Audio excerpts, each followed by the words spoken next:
História 1: O Pintor da Noite. Em um vilarejo remoto cercado por colinas e florestas densas, havia uma casa abandonada que ninguém ousava visitar. Pertencera a um homem chamado Álvaro, um pintor excêntrico e recluso, cujas obras se tornaram objeto de lendas sombrias após sua morte.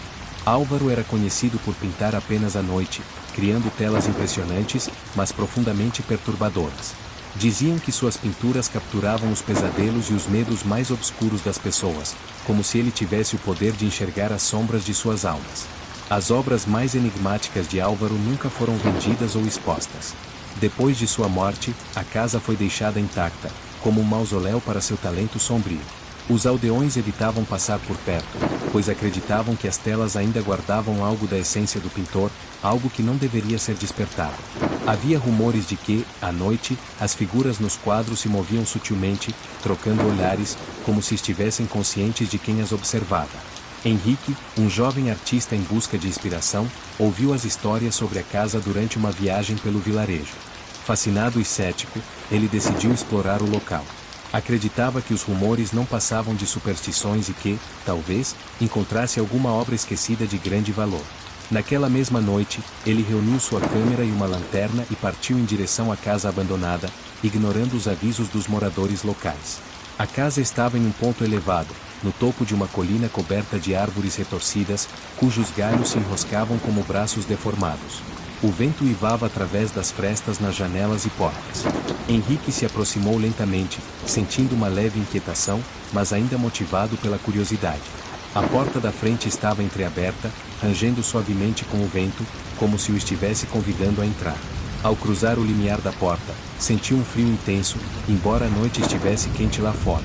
O ar dentro da casa era denso, com um cheiro agridoce de tinta velha e madeira apodrecida. As paredes estavam cobertas por quadros empoeirados, retratando cenas que pareciam saídas de sonhos febris.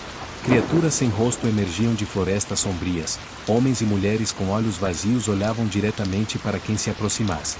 Henrique sentiu um arrepio percorrer sua espinha, mas continuou caminhando pela casa, fascinado com o nível de detalhe das pinturas. Cada quadro parecia contar uma história diferente, mas havia uma conexão sinistra entre todos eles. As figuras retratadas pareciam sofrer, seus corpos contorcidos em poses desconfortáveis, como se estivessem presas em um momento de agonia eterna. Henrique passou a lanterna de um quadro a outro, estudando cada detalhe.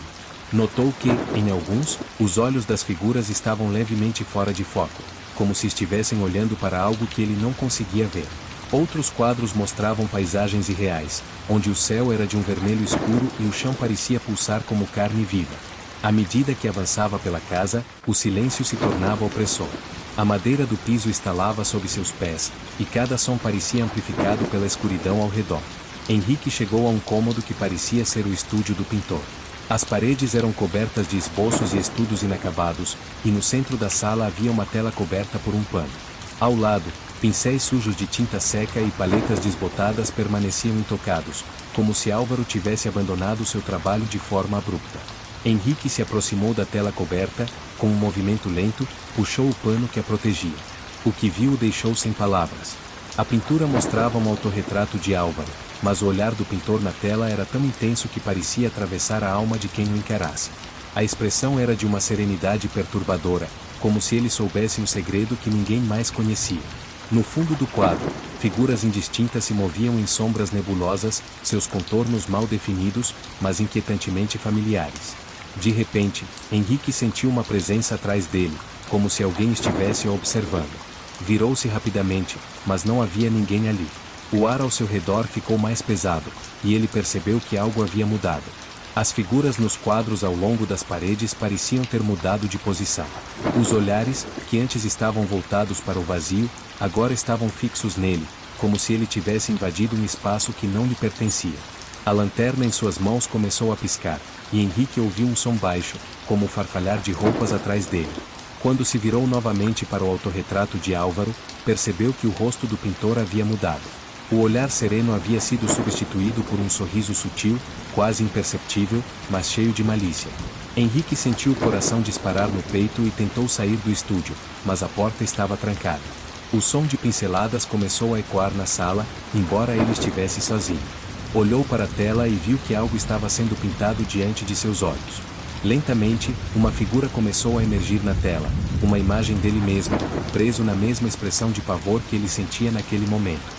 As sombras no fundo do quadro começaram a se mover, aproximando-se cada vez mais do autorretrato. Henrique tentou gritar, mas sua voz não saiu. Sentiu algo frio tocar seu ombro, como dedos esqueléticos. As luzes piscaram novamente, e ele ouviu uma risada suave, um som baixo e distorcido que parecia vir de todos os quadros ao mesmo tempo. As figuras nas pinturas se moviam lentamente, como se estivessem saindo das telas para o mundo real. No último momento antes de perder a consciência, Henrique viu seu próprio reflexo na tela finalizada, seu rosto eternamente congelado em uma expressão de desespero. Então, tudo ficou escuro. Na manhã seguinte, quando os aldeões subiram até a casa para investigar o que havia acontecido, encontraram a porta aberta e o estúdio vazio. Não havia sinal de Henrique, mas uma nova pintura havia aparecido entre as outras. Ela mostrava um jovem com uma lanterna na mão, preso em um estúdio escuro, cercado por sombras que pareciam vivas. Seu olhar era de puro terror.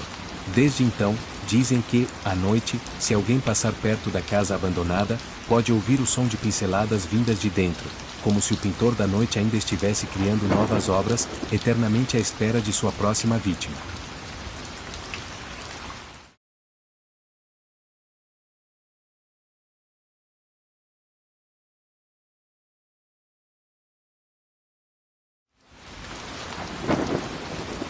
História 2, A Casa das Vozes Perdidas.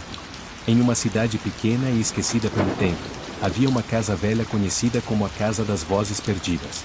Ela se erguia em meio a um campo abandonado, seus corredores silenciosos e suas janelas escuras, como olhos vazios observando o horizonte. Os moradores locais evitavam falar sobre a casa, mas as crianças da cidade contavam histórias de como, à noite, era possível ouvir vozes vindo de lá. Não eram vozes comuns, mas sussurros angustiados que pareciam carregar o sofrimento de algo além da compreensão humana. Rebecca, uma jovem investigadora fascinada por fenômenos paranormais, soube da lenda quando visitou a cidade para entrevistar moradores locais. Cética e determinada, ela decidiu que entraria na casa, documentaria tudo e finalmente provaria que não passava de uma superstição exagerada. Naquela noite, armada com sua câmera e um gravador de áudio, ela foi até a casa. O céu estava escuro, sem estrelas, e uma leve neblina cobria o campo ao redor. A porta da casa estava apenas encostada, como se estivesse esperando por ela. Ao empurrá-la, sentiu o ar frio do interior envolver seu corpo, como se uma presença invisível a estivesse acolhendo. Rebecca ligou a lanterna e começou a explorar. As paredes estavam cobertas de papel de parede rasgado e desbotado, e o chão rangia sob seus pés. O silêncio era absoluto, exceto pelo eco distante de seus passos. À medida que caminhava pelos corredores, algo estranho começou a acontecer. A lanterna piscava de tempos em tempos, e Rebecca sentia uma leve pressão nos ouvidos, como se estivesse submersa em água. Foi então que ela ouviu a primeira voz. Era um sussurro fraco, quase indistinguível, mas suficiente para fazê-la parar e prestar atenção. "Ajude-nos", a voz murmurou. Rebecca olhou ao redor, tentando localizar a origem, mas não havia ninguém ali. Ela ligou o gravador, na esperança de capturar o som, e continuou andando. As vozes se tornaram mais frequentes, todas pedindo ajuda, todas parecendo desesperadas e perdidas. "Estamos presos", diziam. Rebecca sentiu um calafrio percorrer sua espinha, mas tentou manter a calma. Ela acreditava que poderia ser apenas um truque acústico, talvez o vento passando por frestas nas paredes antigas. Ao subir as escadas para o andar superior, sentiu a atmosfera mudar. O ar estava mais pesado, e o silêncio ao seu redor parecia vivo, como se a casa estivesse ouvindo cada um de seus movimentos. Quando chegou ao topo da escada, encontrou uma porta fechada.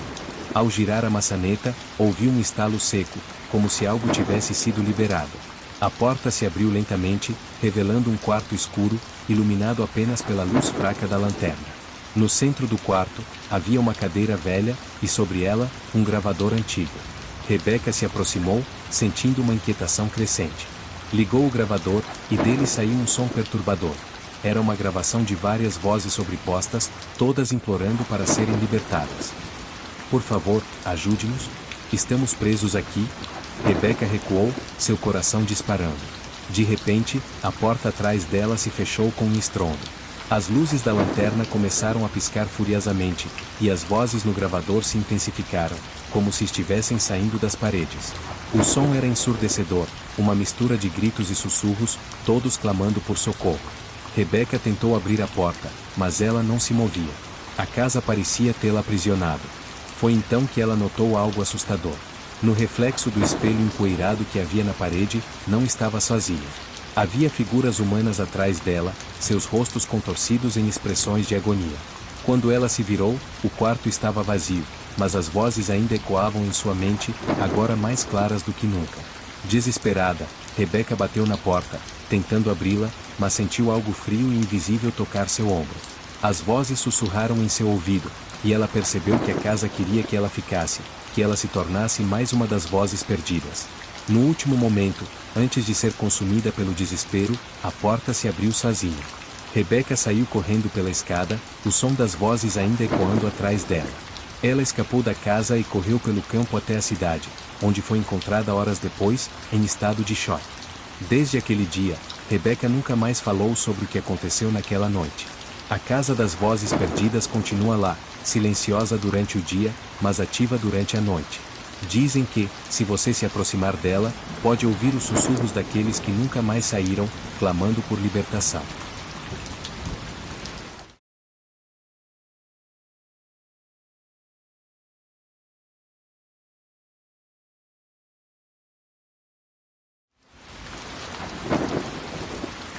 História 3: O relógio do tempo congelado. No centro de uma loja de antiguidades em uma cidade costeira, havia um relógio antigo que chamava a atenção de todos que passavam. O relógio era magnífico, feito de bronze escurecido, com ponteiros intricadamente trabalhados e uma superfície de vidro que refletia mais do que o ambiente ao redor. Ele nunca marcava a hora certa, e o ponteiro dos segundos permanecia congelado, sempre no mesmo ponto. O dono da loja, um homem velho e reservado, se recusava a vendê-lo, alegando que o relógio trazia má sorte a quem tentasse possuí-lo. Marcos, um colecionador obcecado por objetos incomuns, não deu ouvidos às advertências. Insistiu até que o antiquário, com relutância, concordou em vendê-lo. Cuidado com o que deseja, o velho sussurrou antes de entregar o relógio. Marcos levou o objeto para casa, encantado com sua beleza e determinado a descobrir por que ele havia parado. Naquela noite, enquanto observava o relógio, algo estranho aconteceu. Os ponteiros começaram a se mover lentamente, como se o tempo estivesse sendo reiniciado. À medida que avançavam, Marcos sentiu uma estranha vertigem. Foi como se o tempo ao seu redor estivesse se distorcendo. Objetos que ele tinha certeza de ter deixado em um lugar estavam agora em outros. Ele começou a ouvir vozes distantes, como ecos de conversas que nunca tinha tido. O relógio, que antes estava parado, agora marcava uma hora diferente a cada vez que ele olhava. E cada vez que ele o encarava, sentia uma estranha sensação de déjà vu, como se estivesse preso em um ciclo interminável. Ao passar dos dias, Marcos percebeu que não conseguia mais controlar sua própria rotina. Ele acordava em lugares diferentes, sem lembrar como havia chegado ali. As horas passavam em um piscar de olhos, e, às vezes, parecia que ele estava vivendo o mesmo momento repetidamente. Desesperado, tentou se livrar do relógio, mas, cada vez que o jogava fora, ele reaparecia em sua casa, sempre marcando uma hora diferente. Foi então que ele compreendeu a verdade aterrorizante. O relógio não estava simplesmente parado, ele estava aprisionando Marcos em uma versão distorcida do tempo, um ciclo que nunca terminaria. Agora, preso em um ciclo sem fim, Marcos vive cada momento como se fosse a primeira vez, mas com a terrível sensação de que já o viveu milhares de vezes antes. E toda vez que ele olha para o relógio, os ponteiros avançam mais um pouco, lembrando de que ele nunca escapará do tempo congelado.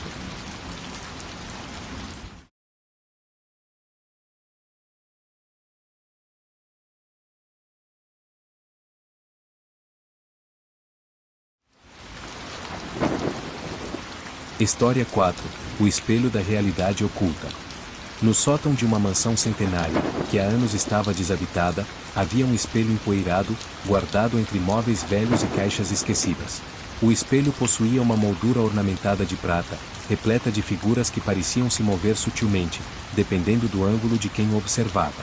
A lenda que cercava o espelho dizia que ele não apenas refletia a aparência das pessoas, mas revelava a versão oculta de suas almas, mostrando segredos e desejos sombrios que nem elas mesmas conheciam. Alicia, uma restauradora de arte apaixonada por peças antigas, foi contratada para avaliar os pertences da mansão e organizar uma futura venda. Durante a inspeção do sótão, encontrou o espelho em um canto escuro, parcialmente coberto por um lençol.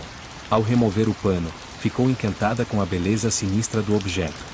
A superfície do espelho era perfeita, mas a moldura, incrustada de símbolos estranhos, parecia viva, como se escondesse uma história por trás de cada detalhe entalhado. Intrigada, Alicia decidiu levar o espelho para casa. Ela acreditava que, uma vez restaurado, poderia ser vendido por uma fortuna em um leilão. Ao posicioná-lo em seu quarto, sentiu uma estranha energia emanando dele, mas ignorou a sensação, acreditando que era apenas o cansaço de um longo dia de trabalho. Naquela noite, enquanto se preparava para dormir, passou em frente ao espelho. Por um breve momento, teve a impressão de que seu reflexo piscava de volta para ela, embora ela não tivesse piscado. Desconfortável, Alice apagou as luzes e se deitou, mas seu sono foi perturbado por sonhos inquietantes. Ela se via presa dentro do espelho, observando sua própria vida do outro lado, incapaz de se comunicar ou escapar. No sonho, seu reflexo sorria de maneira sinistra, como se estivesse satisfeito em assumir seu lugar no mundo real. Ela acordou com um sobressalto, coberta de suor frio, e imediatamente olhou para o espelho. Ele estava lá, imóvel, mas algo nos olhos de seu reflexo a perturbava profundamente. Nos dias que se seguiram, Alicia começou a notar mudanças sutis em seu comportamento. Ela se via fazendo coisas que não se lembrava de ter decidido, como se uma força invisível estivesse tomando controle sobre suas ações. Pequenos objetos desapareciam de sua casa, apenas para reaparecerem em lugares estranhos, como se alguém estivesse brincando com ela. E, a cada vez que olhava para o espelho, seu reflexo parecia mais independente, movendo-se com um atraso quase imperceptível. Certa noite, após mais um sonho perturbador, Alicia decidiu investigar a origem do espelho. Descobriu que ele pertencera a uma antiga família, cujos membros desapareceram misteriosamente. Segundo registros antigos, acreditava-se que o espelho era um portal para uma dimensão paralela, onde versões distorcidas das pessoas aguardavam a oportunidade de trocar de lugar com elas. A maldição era clara: uma vez que o espelho fosse usado, a troca se tornaria inevitável. Alicia, agora completamente aterrorizada, tentou se livrar do espelho, mas cada vez que o removia de casa, ele reaparecia no mesmo lugar, como se estivesse preso a ela. Desesperada, cobriu o espelho com um lençol, mas isso não impediu que ele continuasse a influenciá-la. Seu reflexo, agora visível mesmo com o pano, sorria para ela, aguardando o momento certo para completar a troca. Na última noite em que foi vista, Alicia foi encontrada sentada em frente ao espelho, murmurando palavras incompreensíveis, enquanto seu reflexo a observava com um olhar triunfante. Quando amigos tentaram tirá-la de casa, o espelho caiu no chão e se quebrou em 1000 pedaços. Mas, para o horror de todos, o reflexo de Alicia não desapareceu. Ele estava lá, preso em cada fragmento de vidro quebrado, como se aguardasse pacientemente pela próxima pessoa que tentasse montá-lo novamente.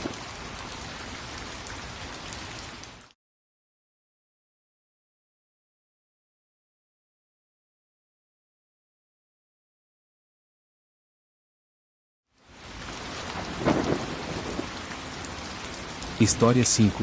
A Biblioteca dos Sussurros. Na cidade antiga de Campos do Meio, havia uma biblioteca esquecida, cujas portas permaneciam trancadas há décadas. Os moradores diziam que a biblioteca era um lugar amaldiçoado, onde os livros sussurravam segredos proibidos e os leitores que ousavam explorá-los nunca mais voltavam a ser os mesmos. Ninguém sabia ao certo o que acontecia dentro do prédio sombrio, mas todos evitavam passar perto dele, principalmente à noite. Lúcio, um professor de literatura apaixonado por manuscritos antigos, ficou intrigado quando ouviu falar da biblioteca. Movido por uma curiosidade quase obsessiva, ele conseguiu uma cópia da chave antiga. Numa noite fria de inverno, decidiu entrar no prédio. Ao abrir a porta, foi recebido por um silêncio profundo, interrompido apenas pelo som distante de páginas sendo viradas. O interior da biblioteca era vasto e mal iluminado. Estantes imensas se erguiam até o teto, preenchidas com livros cujas lombadas estavam cobertas de poeira. No centro do salão, havia uma mesa de madeira escura, onde um livro, diferente de todos os outros, estava aberto. Lúcio se aproximou, e um leve sussurro ecoou ao seu redor, como se as palavras nas páginas estivessem sendo murmuradas por uma voz invisível. O livro estava escrito em uma língua que Lúcio não conhecia, mas, estranhamente, ele sentia que entendia cada palavra. As páginas narravam histórias sombrias sobre pessoas que haviam se perdido no tempo, presos em ciclos intermináveis de sofrimento. E, à medida que ele lia, o sussurro se intensificava, preenchendo sua mente com imagens perturbadoras e memórias que não eram dele. De repente, Lúcio sentiu uma presença ao seu lado, como se alguém estivesse observando sua leitura. Ele olhou ao redor, mas não havia ninguém ali.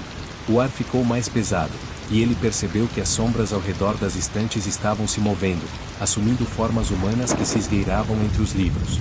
Desesperado, Lúcio tentou fechar o livro, mas suas mãos estavam imóveis, como se uma força invisível o obrigasse a continuar lendo. O sussurro agora era ensurdecedor, e Lúcio viu, horrorizado, que as palavras no livro estavam mudando, formando frases que revelavam seus próprios medos e segredos mais profundos. Cada vez que ele tentava parar, as sombras se aproximavam mais, até que ele não tinha escolha senão continuar lendo. Finalmente, ao virar a última página, ele compreendeu a verdade aterrorizante. A biblioteca não era apenas um depósito de livros. Era um portal para um lugar onde almas perdidas vagavam eternamente, presas em histórias que nunca terminavam. Na manhã seguinte, quando a biblioteca foi reaberta, Lúcio havia desaparecido, mas o livro que ele lera agora continha uma nova história. Era a sua própria, narrando com detalhes precisos cada momento de sua descida à loucura e sua prisão nas páginas amaldiçoadas. Desde então, quem ousa ler aquele livro escuta, entre as linhas, o sussurro de Lúcio, pedindo para ser libertado. Mas todos sabem que quem abrir aquele livro não apenas lerá uma história, mas se tornará parte dela para sempre.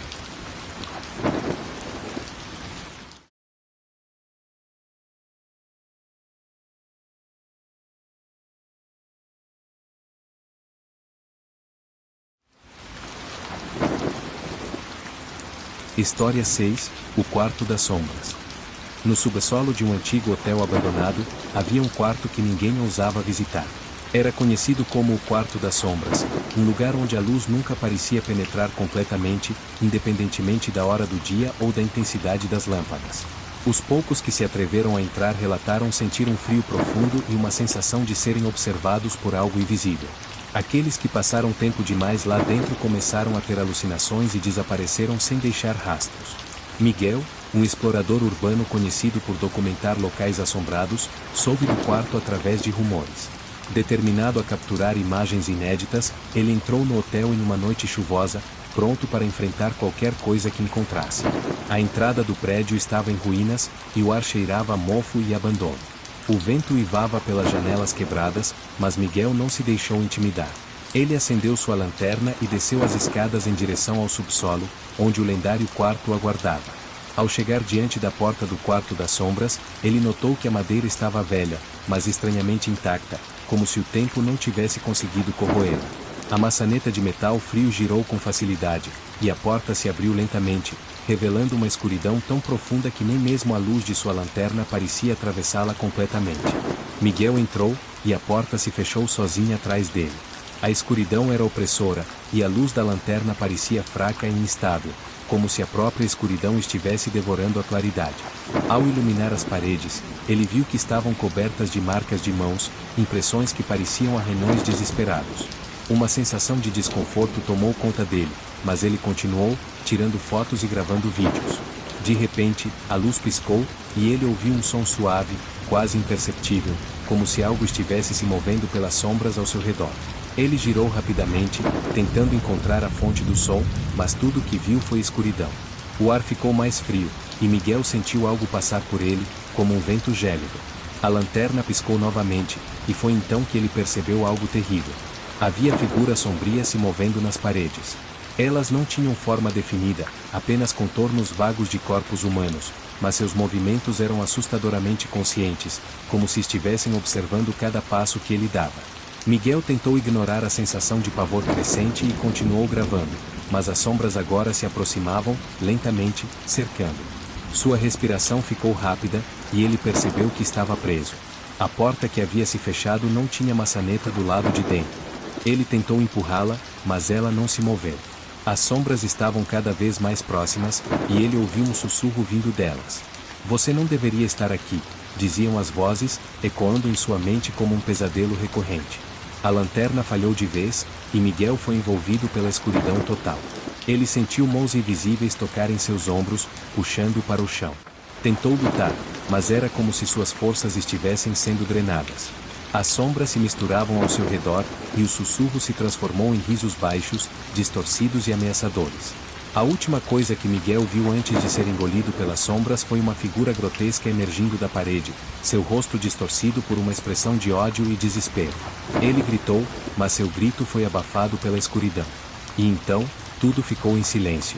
Na manhã seguinte, um grupo de exploradores encontrou a câmera de Miguel do lado de fora do hotel, mas não havia sinal dele.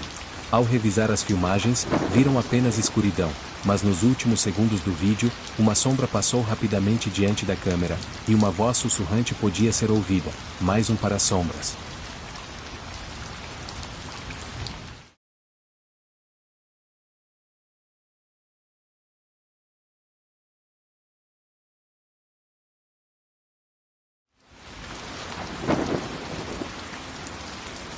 História 7. A Canção do Vale Fantasma.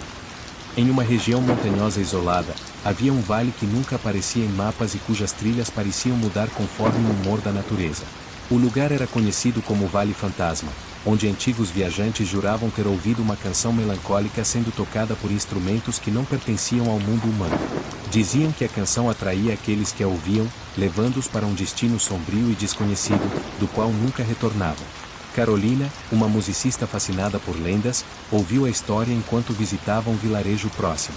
A ideia de uma canção misteriosa, vinda de um vale perdido, a intrigou profundamente. Decidida a descobrir a verdade, ela partiu para explorar o vale, levando consigo apenas uma mochila e um gravador para registrar o som. A trilha que levava ao vale era sinuosa e traiçoeira. O vento soprava entre as árvores, carregando fragmentos da melodia distante. Carolina seguiu o som, atraída pela harmonia melancólica que parecia tocar diretamente em seu coração. O vale, quando finalmente apareceu diante dela, era de uma beleza sobrenatural. A grama parecia brilhar sob uma luz prateada, e o ar estava carregado de uma sensação de nostalgia indescritível. A canção ecoava por todo o vale, como se as próprias montanhas estivessem tocando os instrumentos invisíveis. Carolina ativou seu gravador e começou a caminhar, tentando encontrar a origem do som. À medida que avançava, a melodia se tornava mais clara, e ela sentia como se estivesse sendo guiada por uma força invisível.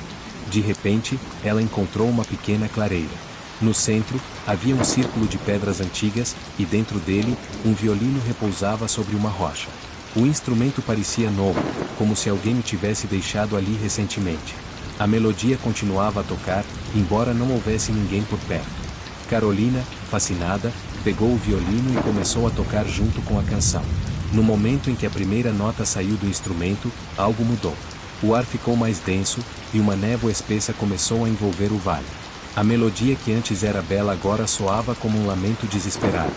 Carolina tentou parar de tocar, mas seus dedos continuavam a se mover, como se o violino tivesse assumido o controle sobre ela.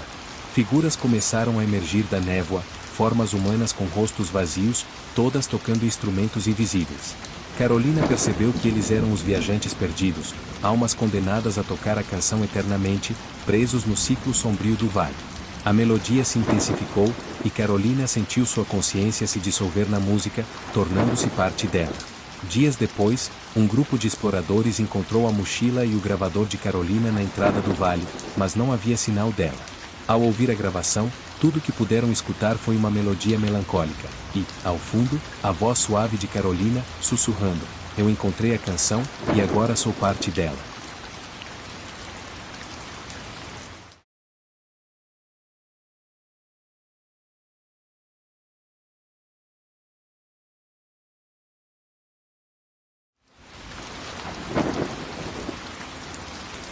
História 8. A boneca do corredor. Em uma casa antiga nos subúrbios de uma cidade pequena, havia uma boneca que, segundo os moradores, era responsável por eventos sinistros que ninguém conseguia explicar. A boneca era de porcelana, com um rosto delicado e olhos azuis que pareciam seguir quem passasse por perto.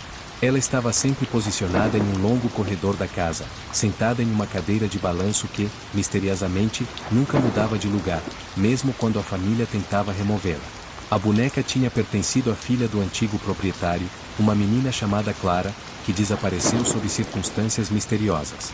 Ana e sua família se mudaram para casa sem saber das lendas. No primeiro dia, enquanto exploravam o novo lar, sua filha pequena, Sofia, encontrou a boneca no corredor e decidiu que ela seria sua nova amiga. Ana achou estranho que uma boneca tão antiga estivesse ali, mas, para evitar assustar a filha, não se opôs. A noite caiu, e a família foi dormir, sem saber que algo perturbador estava prestes a começar. À meia-noite, Ana acordou com o som suave de uma cadeira de balanço rangendo no corredor. A princípio, pensou que fosse apenas o vento, mas o som continuou, ritmado e persistente. Levantou-se para verificar, com o frio percorrendo sua espinha. Quando abriu a porta do quarto e olhou para o corredor, viu a boneca sentada na cadeira, balançando suavemente para frente e para trás. Os olhos azuis pareciam mais vivos do que antes, brilhando sob a luz fraca do abajur. Assustada, Ana pegou a boneca e a colocou em um armário trancado no porão. Sentiu um alívio temporário e voltou para a cama, acreditando que o problema estava resolvido. No entanto, durante a madrugada, o som da cadeira de balanço voltou, mais alto e mais intenso. Ana correu até o corredor e, para seu horror, a boneca estava de volta na cadeira, exatamente no mesmo lugar de antes. Na manhã seguinte, Ana tentou contar ao marido o que havia acontecido, mas ele a olhou com ceticismo, acreditando que tudo não passava de um sonho. Sofia, no entanto, parecia perturbada e não queria mais brincar com a boneca. Ela não é legal, a menina murmurou. Ela quer que eu vá com ela. Preocupada, Ana decidiu investigar a história da casa. Descobriu que Clara, a menina que desaparecera, estava sempre com a boneca e costumava dizer aos pais que ela falava e queria levá-la para outro lugar. A família nunca acreditou nas palavras da criança, até o dia em que Clara desapareceu sem deixar rastros.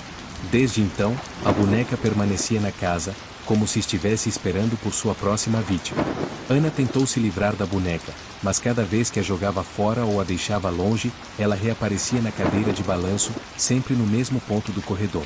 As noites se tornaram insuportáveis, e a família começou a ouvir sussurros vindos do corredor, vozes infantis chamando por Sofia, pedindo que ela viesse brincar. Uma noite, Ana acordou com o grito desesperado de sua filha.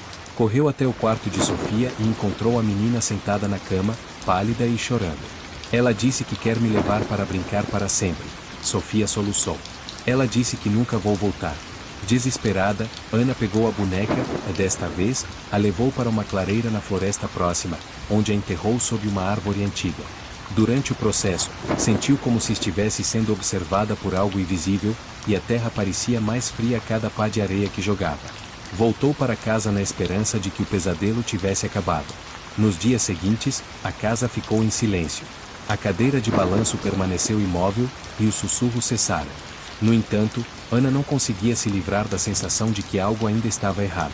Uma semana depois, enquanto arrumava o quarto de Sofia, encontrou um bilhete embaixo do travesseiro da filha. A letra infantil dizia: "Ela disse que não foi embora. Ela está esperando. E ela vai voltar." Desde então, Ana vive com a certeza de que a boneca não foi destruída, apenas temporariamente adormecida. E todas as noites, ela espera, temendo ouvir novamente o som da cadeira de balanço rangendo no corredor.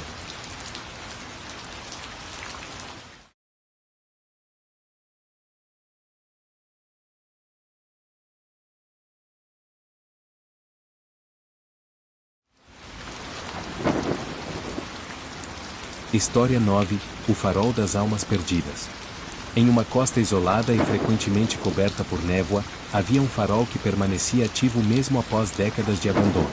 Ninguém sabia quem o mantinha aceso, mas a luz continuava a brilhar, como um olho vigilante, atravessando a escuridão do mar. Os pescadores locais diziam que o farol era habitado por almas perdidas, aqueles que haviam perecido nas águas turbulentas e agora estavam condenados a guiar outros para o mesmo destino. Ricardo, um fotógrafo de paisagens marítimas, decidiu capturar imagens do farol para seu próximo projeto. Ele ouviu as histórias dos pescadores, mas não acreditava em fantasmas. Alugou um barco e partiu sozinho rumo à ilha onde o farol se erguia. A travessia foi tranquila até que, ao se aproximar da ilha, uma névoa espessa e inesperada envolveu o barco, tornando impossível enxergar mais do que alguns metros à frente. Quando finalmente conseguiu chegar ao cais da ilha, Ricardo sentiu uma inquietação inexplicável. O ar estava pesado, e o som das ondas parecia abafado, como se o mundo ao seu redor estivesse suspenso no tempo. Ele subiu até o farol, cuja estrutura imponente se destacava contra o céu cinzento. A porta da construção estava entreaberta, e ele entrou sem hesitar. O interior do farol estava intacto, como se alguém o estivesse cuidando. As paredes eram forradas com mapas antigos e registros náuticos, mas o que mais chamou a atenção de Ricardo foi um livro aberto sobre uma mesa.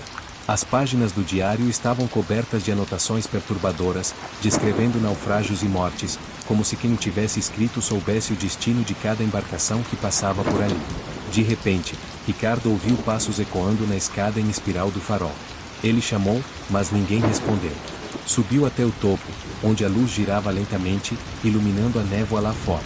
Ao olhar para o mar, viu algo que o deixou paralisado.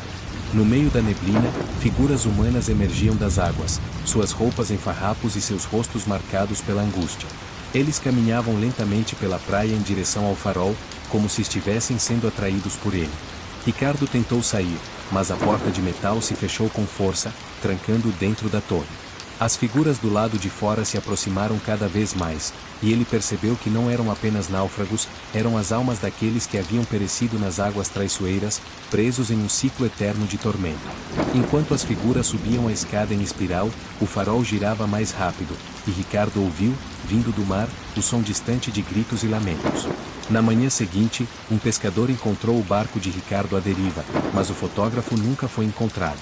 No topo do farol, no entanto, havia um novo registro no diário, descrevendo em detalhes a chegada de Ricardo e sua última noite na torre. A última linha dizia: mais uma alma para iluminar o caminho.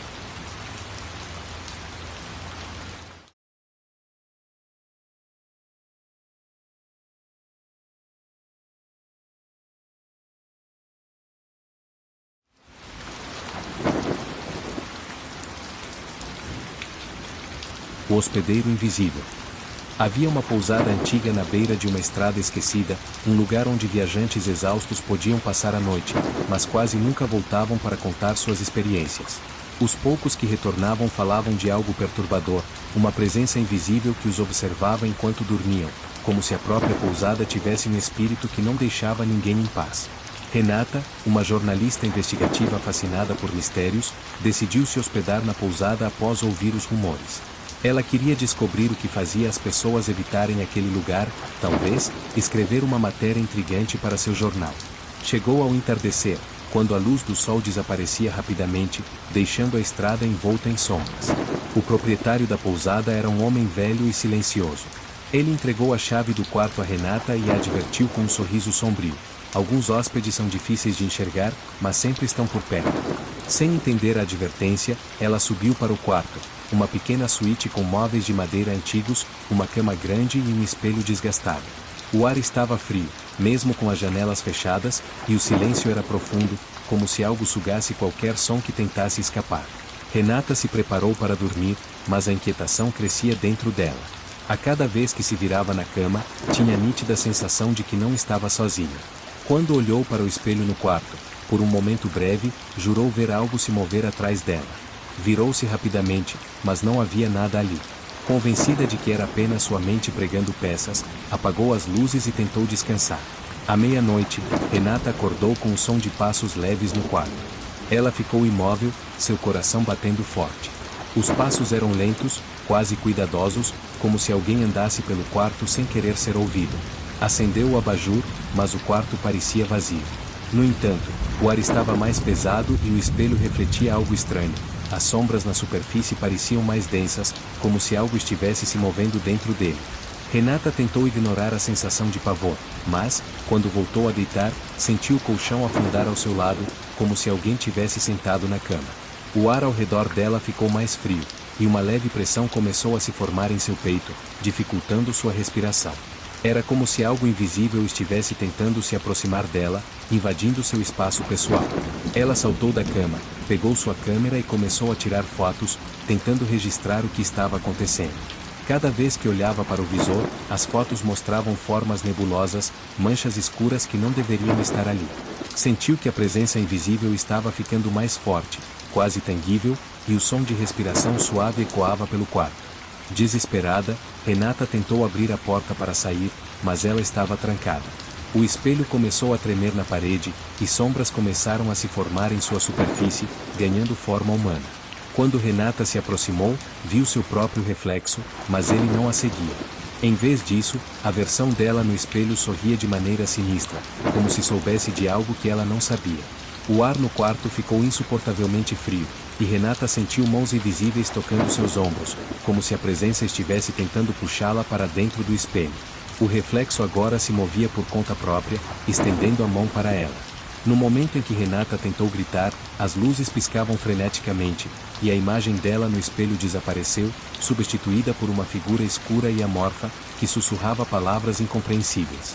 Quando os primeiros raios de sol iluminaram a pousada, o proprietário subiu para verificar o quarto de Renata. Ele encontrou a porta destrancada e o quarto completamente vazio. Apenas a câmera de Renata estava lá, caída ao lado da cama. Ao revisar as fotos, viu uma imagem que o fez estremecer. Era Renata, sentada na cama, mas não como ele a conhecia. Ela sorria para a câmera, mas seus olhos estavam escuros e vazios, como se algo a tivesse tomado.